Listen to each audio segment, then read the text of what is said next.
নারায়ণগঞ্জ উপজেলার তারাব পৌরসভার ৫ নং ওয়ার্ডের উদ্যোগে এক সাংগঠনিক আলোচনা সভা অনুষ্ঠিত হয়েছে। দলীয় কার্যক্রমকে আরও সুসংগঠিত ও গতিশীল করতে এ সভার আয়োজন করা হয়। সভায় প্রধান অতিথি হিসেবে উপস্থিত ছিলেন ৫ নং ওয়ার্ড বিএনপির সভাপতি কবির ভূঁইয়া এবং সাধারণ সম্পাদক জাহাঙ্গীর সাউদ।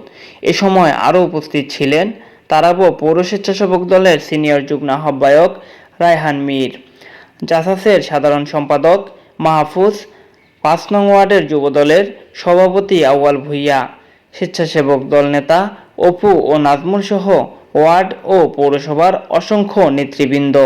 সভায় বক্তারা বর্তমান রাজনৈতিক প্রেক্ষাপটে দলের সংগঠনকে আরও শক্তিশালী ও ঐক্যবদ্ধ করার উপর জোর দেন।